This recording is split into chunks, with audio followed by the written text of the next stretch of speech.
Hello, Internet. Jesus loves you. My name's Cody, and this is the Christian News Show we do on Tuesdays and Thursdays with GeeksUnderGrace.com. And I do want to preface the first story of the day by saying that I am not a huge fan of street evangelism. Now, nothing against people who, go downtown and give out free prayer, or, are preaching the message in a positive way. So I guess I have less against street evangelism and more just against fire and brimstone, but usually that is found on the streets. It's funny because most Christians are going to tell you they disagree with Westboro Baptist Church, but you would be amazed at how many people think that their methods might be okay. As was the case recently of a street preacher at a university in Indiana. And I looked these guys up. They're called the Campus Ministry just because I didn't want to talk bad about anyone without actually looking into it. And looking at their website, I think I'm going to be okay. But the story really isn't about the street preachers that had signs like "You deserve hell." It's actually more about a student named Nicole DeCrisco. So the way the story goes is that she bought a drink and a sandwich for the street preacher. And because she worked for the college newspaper, she wrote an article about it explaining why she would do such a thing. And in the article, she basically says, as a Christian, I don't agree with what this guy's saying or his methods,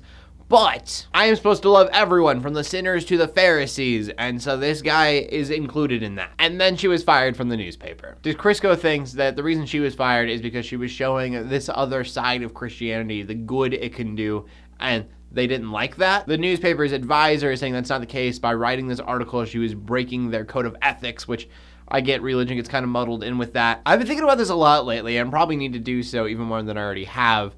But I talk a lot about separation of church and state, and that I'm very for it. But I just have a really hard time understanding students being rebuked for preaching love and kindness, regardless of whatever religion they practice. I mean, I would think the same thing if this article was about a Muslim and they said, I am a Muslim and therefore this is what I did. I mean, you're not saying everyone else should be a Christian. You're just saying, hey, I am a Christian and therefore I love people like I'm supposed to. It's just weird that we live in a culture where that is looked down upon. And speaking of separation of church and state, our next story brings us to Ohio, because Freedom from Religion Foundation strikes again, I guess. Most middle schools and high schools that I've encountered have some sort of Bible club. It's all student-led. The students come together and have a Bible study, usually do kind of a prayer circle. It's really actually kind of cool to see. But FFRF is getting kind of mad at Ohio because there are at least 8 schools where they're having these meetings, but pastors are coming in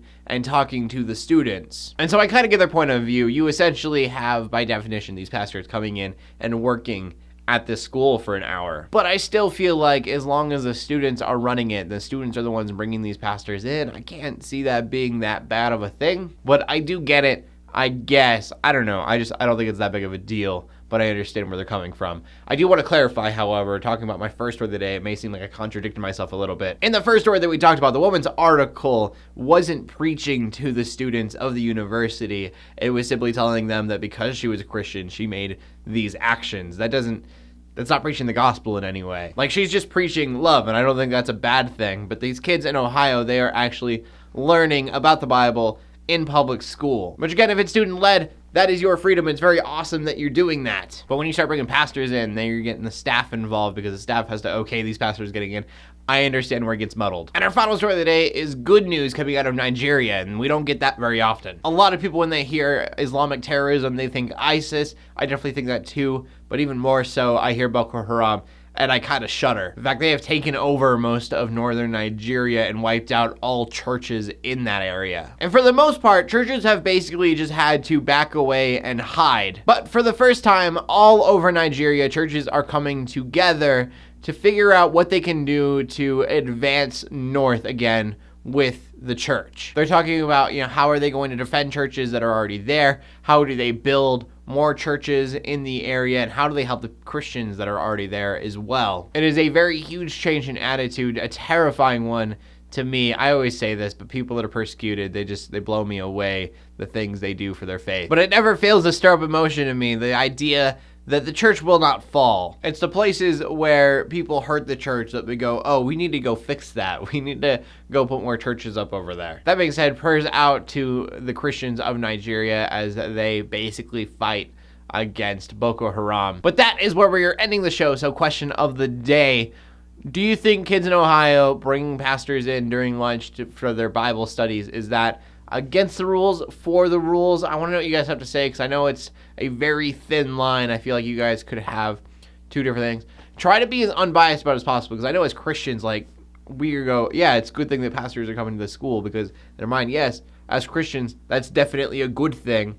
But think about if it was a Muslim leader or a Satanist leader, because that's become a growing thing. As always, I want to know what you guys have to say, so please leave a comment in the comment section down below with your answer. Make sure you check out geeksundergrace.com for more geeky content. My name is Cody Armour, your Christian news in a not-so-boring kind of way every Tuesday and Thursday. In closing, let the haters say it, let the Christians pray, and to everybody like, subscribe. It's so hard to enunciate when you're talking this quickly. Everybody like and subscribe. I will see you later. And, what am I doing? God bless. Ooh, that was a rough ending, but I think I'm going to keep it because I want to get this edited and done. Love you.